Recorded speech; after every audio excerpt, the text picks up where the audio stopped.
정봉인 목사님은 젊은 시절 서울역 깡패로 살았지만 하나님을 만나고 나서 지금은 양로원 행복의 집을 운영하며 많은 외로운 노인들을 천국으로 인도하고 계십니다.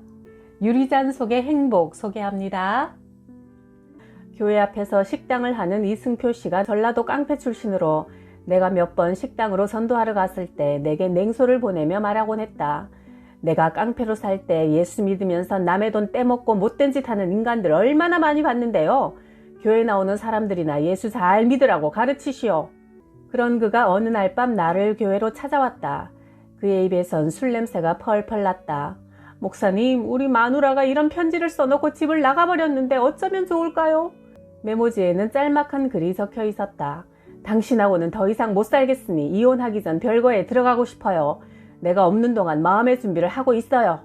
전날 밤 심한 말다툼을 했는데 아침에 깨어보니 아내가 메모를 남겨놓고 사라졌단다.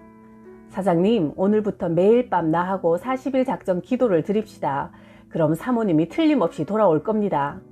기도하면 정말 그 여편네가 돌아올까요? 그럼요. 믿고 기도하면 하나님이 도와주십니다. 그날 밤부터 우리 둘은 밤 12시부터 새벽 4시까지 기도드리기 시작했다. 사실 제가 초등학교 다닐 때 친구 따라 교회에 가본 적이 있어요. 과자 먹으려고 여름 성경학교에도 갔었는데 30년 만에 교회에 앉아있으니 왠지 마음이 뭉클하네요. 그가 식당 일을 마치고 밤 12시쯤 교회로 오면 나는 그의 손을 붙잡고 간절히 기도했다. 하나님, 오늘 밤도 피곤한 몸을 이끌고 당신을 찾아온 이승표 씨를 불쌍히 여겨주십시오. 가출한 부인이 다시 돌아오도록 기도하기 위해 이렇게 하나님 앞에 머리를 숙였습니다. 인간적인 방법으로 해결하려 하지 않고 하나님의 도움을 얻고자 하는 이 마음을 기쁘게 받아주시고 두 부부가 다시 만나 이번 일을 계기로 주님을 영접한 은혜도 베풀어 주시어 하나님을 섬기며 살아가게 하옵소서. 매일 술을 마시던 그는 이제 술도 끊고 멀쩡한 정신으로 매일 밤 교회를 찾아와 기도했다. 이승표 씨는 교회에 필요한 선풍기도 사오고 음료수, 과일, 밑반찬을 가져와 교회 냉장고를 가득 채웠다. 어느덧 기도를 시작한 지 30일을 넘어서고 있었다. 그는 내게 수시로 물었다. 목사님, 40일 기도 마치면 틀림없이 내 마누라 돌아오는 거죠? 그렇고 말고요. 대답은 그렇게 했지만 나는 슬슬 겁이 나기 시작했다. 만약 40일 작정 기도가 끝나도 부인이 안 돌아오면 이승표 씨는 술을 먹고 교회에 찾아와 나를 사기꾼이라고 행패를 부릴지도 모를 일이었다. 내 기도는 벼랑 끝에 몰려있는 것처럼 간절했다. 하나님, 이승표 씨를 불쌍히 여겨주세요. 부인이 돌아와서 새 삶을 살 수 있도록 은혜를 베풀어 주십시오. 이번 일을 통해 살아계신 하나님을 만나도록 선하게 인도해 주십시오. 기도하는 동안 이승표 씨는 가끔 어린애처럼 엉엉 울음을 터뜨리기도 했다. 그는 39일 동안 한 번도 기도를 빼먹지 않았다. 드디어 40일 기도를 마치고 돌아가면서 이승표 씨는 내게 말했다. 목사님, 그동안 너무 고마웠습니다. 마누라가 돌아오면 좋겠지만 안 돌아와도 괜찮다는 생각이 들었어요. 목사님 덕분에 그동안 나 자신을 돌아보는 계기가 되었던 것이 더 기쁩니다. 그날 오후 4시 교인집을 신방 갔다가 와서 목양실에서 잠시 쉬고 있는데 이승표 씨가 문을 열고 들어섰다. 부인께서 오셨습니까? 1시간 전에 왔습니다. 그런데 말이요, 마누라가 돌아오긴 했는데 이혼 서류에 도장을 찍어달라는구만요. 난 곧바로 그의 집으로 달려가 그의 아내를 만나 설득했다. 그동안 이승표 씨가 교회에 와서 40일 동안 열심히 기도했습니다. 이제부터는 다시는 술도 마시지 않고 절대 폭행하지 않고 다른 여자에게 한눈 팔지 않기로 하나님께 약속드렸으니 믿고 다시 한번 살아보세요. 부인께서 남편을 정 못 믿겠으면 며칠간만 시험 삼아 함께 지내보시고 결정하십시오. 나는 이승표 씨에게도 다짐을 받았다. 대신 사장님도 앞으로 부인께 잘못할 때는 순순히 이혼 서류에 도장을 찍겠다고 약속하시겠습니까? 알겠습니다. 그리하여 부부는 화해했고 함께 우리 교회에 나오기 시작했다. 그 후 둘 사이에 남매가 태어났고 두 부부가 매일 새벽 기도에 나오고 11조 생활을 철저히 하더니 장사도 잘 되어 집도 장만했다. 그런데 더욱 놀라운 일은 이승표 씨가 식당을 정리하고 신학을 공부하더니 주의 종이 되어 고향 전라도 모 교회 담임 목사로 사역하고 있다. 내가 삼각산에서 텐트를 치고 기도할 때 하루는 기도 후 잠시 일을 보러 시내로 내려오는데 몇 년째 까맣게 잊고 지내던 영철이 형이 생각났다. 그는 무면허 운전으로 사람 5을 치어 죽이고 오랜 기간 감옥 생활을 한 후 출소하자마자 나를 찾아왔었다. 난 그에게 예수님 믿으라고 권하고 오살리 기도원에 데리고 가서 3일 동안 함께 금식하며 기도했다. 형은 예전의 죄를 회개하고 앞으로는 주님 뜻대로만 살겠다고 서원 기도를 드렸다. 하나님이 그 기도를 기쁘게 받으셨는지 형은 새로 시작한 사업에서 돈을 잘 벌었다. 내가 찾아가면 용돈도 듬뿍 주고 같이 예배드리고 싶어 내가 오기만 기다리던 형이 언제부턴가 나를 멀리했다. 예배드리자고 하면 시간이 없으니 짧게 드리라고 했다가 오늘은 그냥 넘어가자고 했다가 나중엔 내가 찾아가면 급한 일이 있다며 밖으로 나가버렸다. 주일에도 교회에 나가지 않았다. 나는 믿음에서 멀어지는 형을 그냥 둘 수 없었다. 사람을 5이나 죽이고 얻은 귀하디 귀한 믿음 아닌가. 하루는 형에게 연락하지도 않고 그냥 찾아갔다. 형하고 같이 예배드리고 싶어서 왔어요. 하나님은 우리가 예배드리는 것을 제일 기뻐하시잖아요. 예수 같은 소리 이제 그만해라. 이 세상은 돈이 하나님이야. 이병철 씨가 예수 믿냐? 정주영 씨가 예수 믿냐? 우리나라 재벌 중 예수쟁이가 몇이나 되냐? 형님, 우리가 부자가 되어 믿음이 떨어질 것 같으면 하나님은 우리를 부자로 만들어주지 않으십니다. 형은 서랍에서 칼을 꺼내더니 내가 벽에 붙여놓은 십자가를 찍어 떼어내 던져버렸다. 나는 눈물이 핑 돌면서 분노가 치밀어 올랐다. 형은 큰 실수한 거요. 어디 두고 봅시다. 앞으로 어떻게 되나.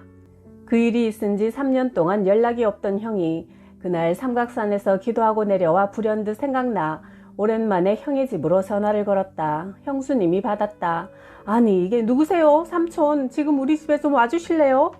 형이 사는 서초동 3호 아파트를 찾아가니 형은 뼈에 가죽만 입은 채 죽음을 기다리며 방에 누워 있었다.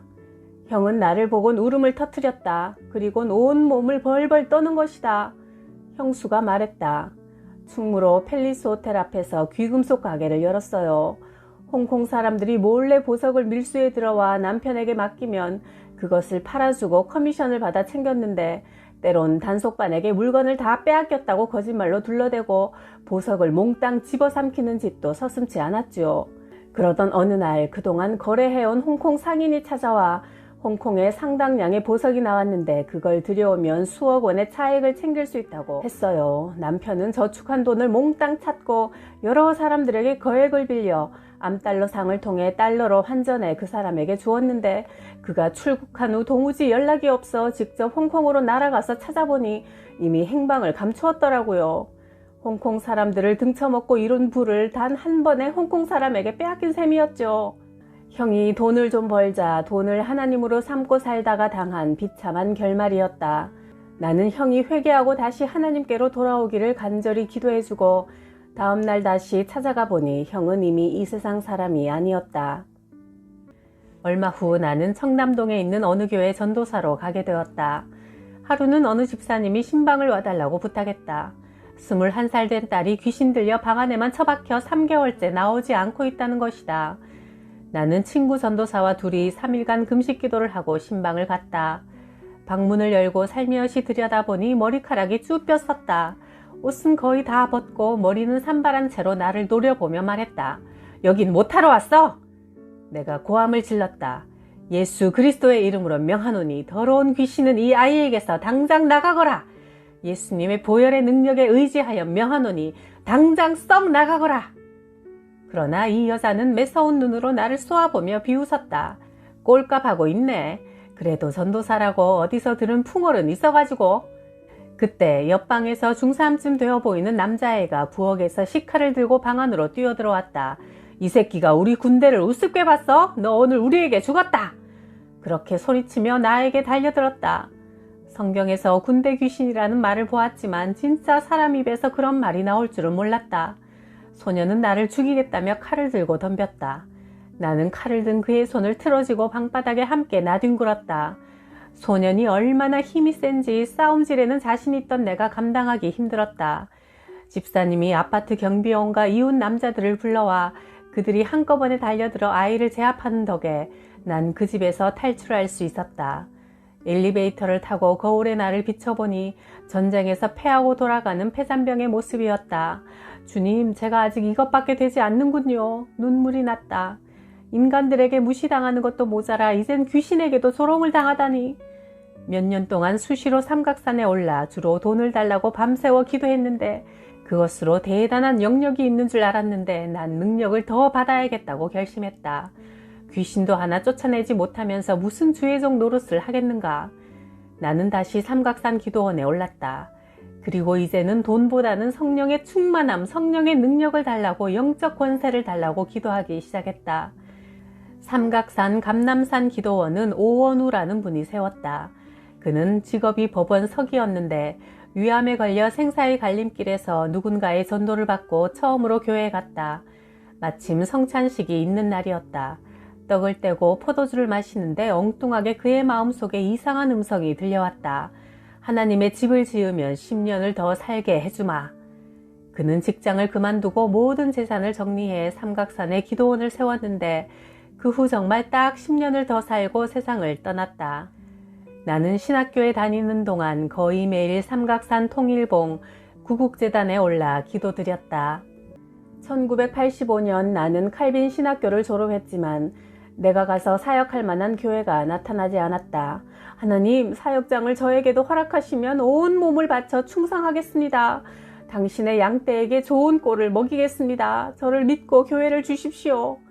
나는 삼각산 기도원에 올라가 매일 똑같은 내용의 기도를 한 달이 넘도록 드렸다. 그러던 어느 날 오후 6시가 조금 넘은 시각, 기도원으로 올라가다가 기도원 밑에 있는 대성 슈퍼에 들렀다. 음료수 한 병을 사들고 나오는데 웬 남자가 가게 앞 평상에 앉아 빵을 먹고 있다가 내게 말했다. 아니, 이게 누구야? 봉인이 아니냐? 오랜만에 만난 친구 윤강민이었다. 옛날 내가 서울역을 무대로 깡패 노릇을 할 때 함께 어울린 친구였다. 반가워 손을 붙잡고 악수를 하는데 가게 주인이 우리를 보고 내게 물었다. 전도사님 아시는 분이세요? 순간 윤강민이 뜨악한 표정으로 반문했다. 네가 전도사라고? 그러자 가게 주인이 나를 소개하듯 말했다. 매일 산에 올라가 기도하시는 아주 믿음 좋은 전도사님이십니다. 아이고야, 이거 하늘이 놀랄 일이구만. 윤강민 역시 주먹세계에서 손을 씻고 지금은 S그룹의 신모 사장, 보디가드 겸 운전사로 일하고 있다고 했다. 오늘은 신 사장을 평창동 집에 모셔다 드리고 집에 가다가 배가 고파 빵을 사 먹고 있는 중이란다. 내가 교회를 개척하기 위해 매일 기도원에 올라가 기도하고 있는 사연을 털어놓자 그는 돈 20만 원을 꺼내 내 손에 쥐어주는 게 아닌가. 이거 얼마 되진 않지만 교회 일에 써주게. 그리고 하나님의 신실한 종이 되어주게. 우리 형도 목사로 교회를 섬기다 소천하셨어. 개척하면 꼭 나를 불러줘. 그는 내게 연락처를 남기고 헤어졌다. 나는 친구 윤강민이 준 20만 원을 가지고 하나님이 나머지도 채워주실 것이란 배짱으로 보증금 500만 원에 월세 20만 원짜리 40평 지하 공간을 계약했다. 보름 후 어머니가 1000만 원을 주셔서 1988년 3월 5일 드디어 진실중앙교회가 시작되었다. 우리 교회가 점차 부흥되어 출석교인 100명이 넘어가자 한길전 전도사님을 모셨다. 그런데 또 한편 교인이 100명이 넘자 내 귀에 이런 소리가 들려왔다. 깡패 출신 목사라 배운 게 없어 설교가 형편없어. 그래서 난 기도원에서 기도와 말씀으로 새롭게 무장하고 강단에 설 결심으로 40일 작정 기도를 하러 한월산 기도원으로 향했다. 내가 교회를 비우는 동안 전도사님에게 설교를 부탁했다. 그런데 그것이 화근이 될 줄이야. 내가 40일 작정 기도를 마치고 교회로 돌아오자 한길전 전도사가 교회를 개척하겠다고 했다. 그는 걸어온 길이 나와 비슷한 30대 중반의 남자였다. 20대 폭력 조직인 광주 서방파 소속 깡패였다가 신학생이 되었기에 우리 교회 전도사로 초청했던 것이다. 한 전도사는 키가 늘씬하고 영화배우처럼 잘생겨 교인들에게도 인기가 있었다. 그가 우리 교회 교인 수십 명을 데리고 나가 근처에 3일교회를 개척하자 솔직히 화가 나고 섭섭했지만 내가 경솔하게 분을 냈다가는 교회에 더 큰 분란이 생길 것 같아 개척 예배를 드리는 날 나와 아내도 참석하여 축하해 주었다. 그런데 한 전도사가 교회를 개척한 지 6개월쯤 지난 어느 날 새벽에 3일교회 교인으로부터 다급한 전화가 걸려왔다. 목사님, 우리 전도사님 돌아가셨어요. 교회에서 잠을 자다가 연탄가스로 죽었어요. 우리 교회 교인들은 한 전도사가 자신을 거두어준 내 은혜를 배신하여 하나님께서 벌을 주신 거라고 수군거렸다. 나는 교인들에게 설명했다. 우리의 생사화복을 주관하시는 하나님은 가장 적절한 때 한 전도사님을 불러가셨을 뿐입니다. 하나님의 깊으신 뜻을 누가 헤아릴 수 있겠습니까? 한 번은 영도교회 김영남 목사님과 기도하러 백운대에 올라갔다. 김 목사님은 같이 온 집사님과 나란히 앉아 1시간이 넘도록 기도드리고 있는데 갑자기 하늘이 어두워지더니 천둥 번개가 산을 뒤흔들었다. 그때 악! 비명소리가 들렸다. 목사님 옆에 앉아있던 집사님의 팔목시계에 벼락이 떨어져 돌아가신 것이다. 사람들은 집사님이 하나님 앞에 무슨 엄청난 죄를 지은 게 아니냐고 했지만 우리는 하나님의 깊고 높은 뜻과 계획을 다 알 수 없다. 하나님께서 사람을 불러가실 때는 당신의 선한 뜻 가운데서 행하신다는 사실을 그저 믿고 신뢰할 뿐이다. 김영순 자매는 일산구청 공무원이었다. 남편도 공무원이라 부족함 없이 아들, 딸 낳고 잘 살다가 암에 걸렸다. 내 전도를 받고 교회에 다니기 시작하면서 주일 예배, 수요 예배, 구역 예배, 금요 예배 등 예배란 예배는 다 참석하여 은혜 받고 집사가 되어 신앙생활을 열심히 했다. 그러다가 자신도 모르는 새 암이 깨끗이 나아버렸다. 그런데 그 다음이 문제였다.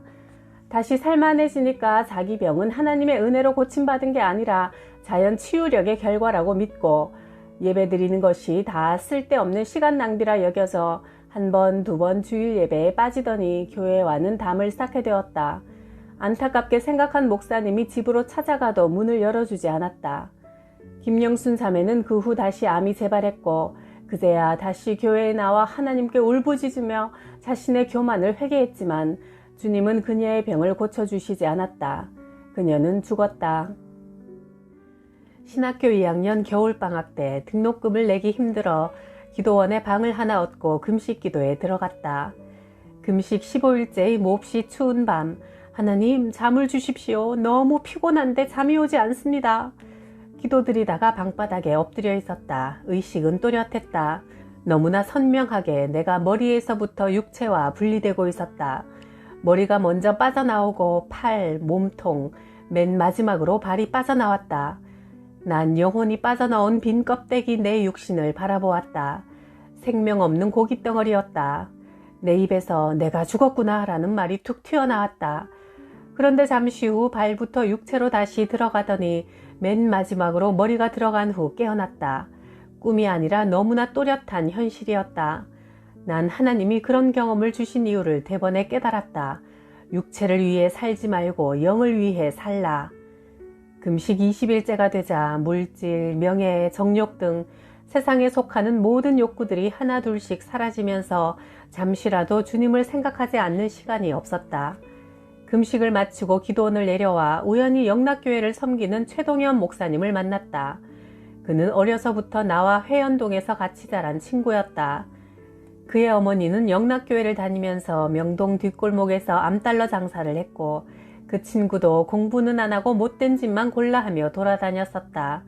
그가 집을 나와 웬 여자와 동거 생활을 하고 있을 때의 어느 날 그의 어머니가 명동 하수도 구멍에서 시체로 발견되었다. 경찰이 범인 검거에 실패하자 결국 동년이와 함께 몰려다니던 나까지 수사 대상에 포함시켰다. 동거녀로부터 동년이가 어머니에게 돈을 달라고 행패를 자주 부렸다는 진술을 받은 경찰이 동년이를 범인으로 몰아 다그쳤지만 그는 다행히 분명한 알리바이가 있어 풀려났다. 이 사건이 있고 나서 그는 하나님의 존재를 의식하게 되어 신학을 공부하고 목사가 되었다. 동년이가 내게 말했다. 내가 앞으로 졸업할 때까지 네 등록금을 대줄게. 금식 기도는 그렇게 응답되었다.